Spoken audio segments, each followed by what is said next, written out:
Xiaomi's recent revision of the Redmi Note features a Snapdragon 400.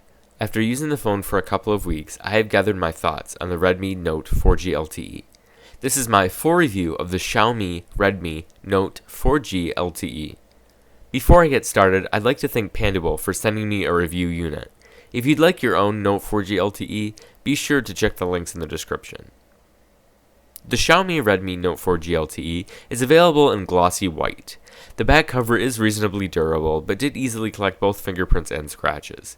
The 13-megapixel rear camera with flash lies near the top of the device, and the speaker grill is on the bottom left. A silver reflective Xiaomi logo is centered near the bottom.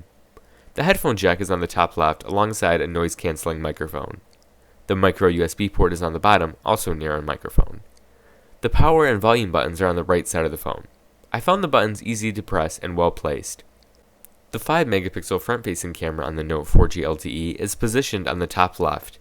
The menu, home, and back capacitive buttons all illuminated red. I really like the look and positioning of these buttons. The sides of the phone are slightly curved and make the phone nicer to hold with a single hand. Despite being made of glossy plastic and the larger size, the Redmi Note is very comfortable to hold. The device is 9.45 millimeters thick and weighs 188 grams. The back cover can be removed by pulling up near the micro USB port. It is a bit awkward to remove at first, but once the cover pops out slightly, it becomes much easier to remove. Call quality on the Note was above average, and I didn't have a single dropped call during the testing period. I was able to receive HSPA Plus speeds on the AT&T US network. However, 4G LTE is only available to select markets. The phone operates on TD-LTE 1900, 2300, and 2600, while the United States uses the 700 MHz band for 4G LTE. To repeat these menu options, press the star key, or to end this call, please hang up. The Redmi Note's 5.5-inch 720p display looks excellent and also has great viewing angles. Although Xiaomi's MIUI offers automatic brightness, you can also adjust it manually using a slide in the notification shade. What really impressed me was just how low the lowest brightness setting was. On many non-Apple devices, the low brightness setting isn't all that low on complete darkness, but the Note is an exception. I really appreciated this very small detail. I wish the display was 1080p Full HD, but the price point and extra battery life make up for it. The notification LED on the Xiaomi can be customized to flash many different colors. MIUI provides a built-in way to customize common notifications, but there's also an app called LightFlow, which allows more control over the LED based on the notification. The speaker on the Redmi Note is loud and overall sounds great. It sounds better than anything I have tested, and the placement was only a minor issue when I set it on a flat surface.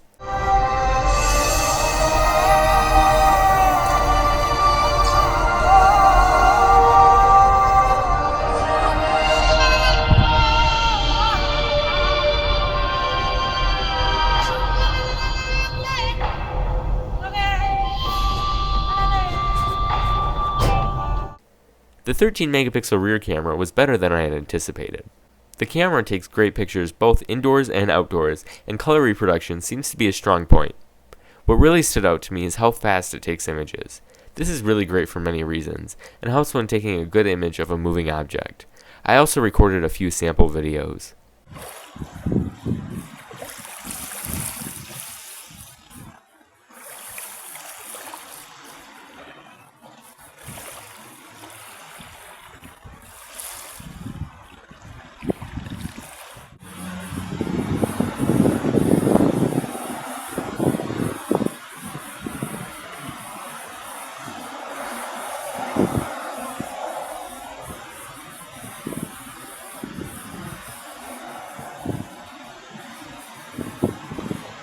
Running Xiaomi's MIUI 6 over Android 4.4.2, the phone is running some of the latest software.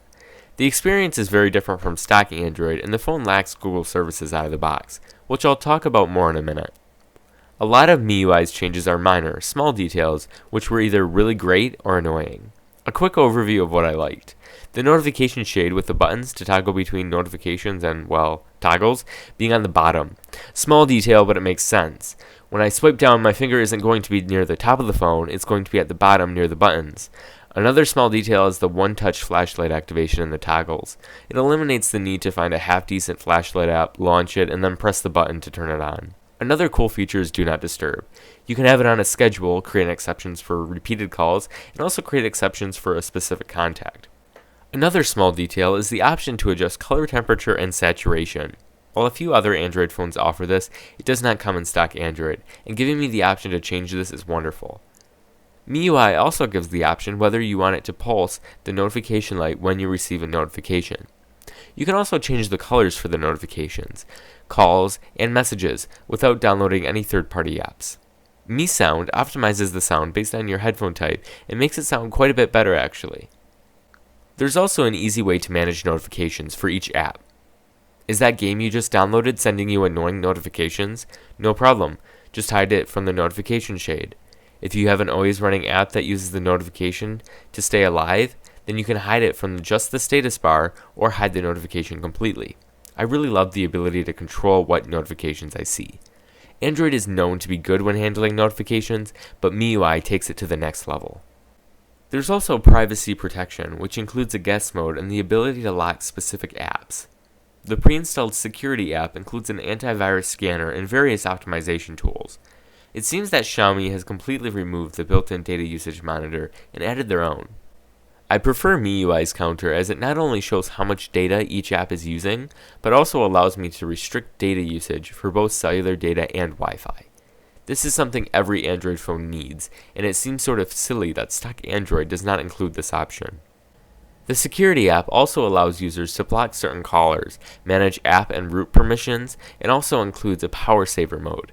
The location tab in the settings shows which apps are accessing my location, how much battery they are using by doing this, and gives accuracy options. A long press on each of the navigation buttons can be customized to do certain tasks, for example, launching Google Now or showing the recent app tray. MIUI also gives the option to disable the navigation key backlighting or change the illumination duration when after they are pressed. You can also customize headphone buttons, enable an easy mode, create local backups, and create cloud backups with Mi Cloud. The recent app tray includes a single button to close applications and release resources. There were a few other very small details that I enjoyed seeing. There's also a few things that I didn't like. The launcher is my biggest complaint.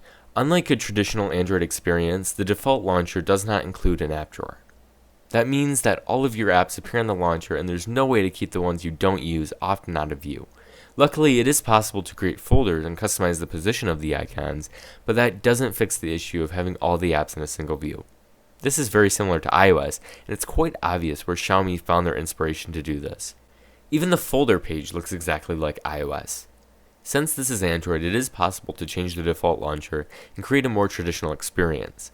Nova Launcher is great and has a ton of customization options, but getting Nova Launcher can be difficult, which leads to another minor issue.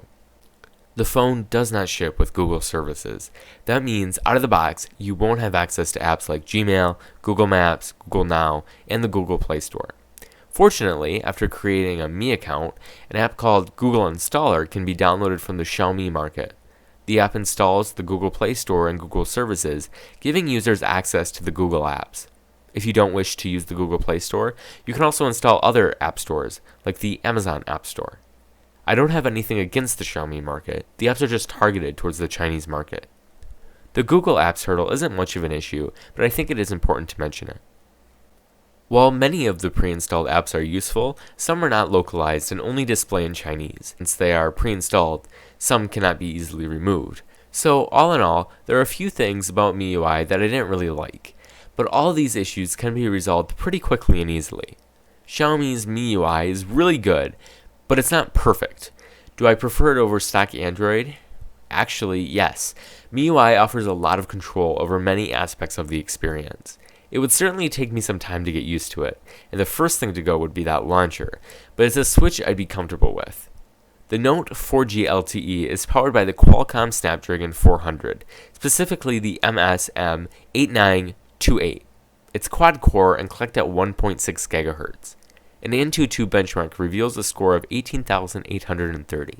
Ironically, the Xiaomi Redmi Note 3G, powered by the MediaTek MTK6592, actually ranks higher on the list, with a score of 27,319. It's going to be difficult to notice slower performance on this phone unless you compare it directly with a faster phone. I should note that it is a low-power chip, meaning that this is more focused on conserving battery life than having excellent performance. On a positive note, there is 2 GB of memory for multitasking. It doesn't have any issues carrying out daily tasks, although games were slightly slower to load and frequently dropped frames. GPU-intensive 3D games like Asphalt 8 Airborne are playable, however the frame rate is often lower than average. In Asphalt 8, the frame rate averaged about 20 to 25 frames per second, which is pretty low by today's standards.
The Redmi Note 4G LTE includes 8 GB of internal storage.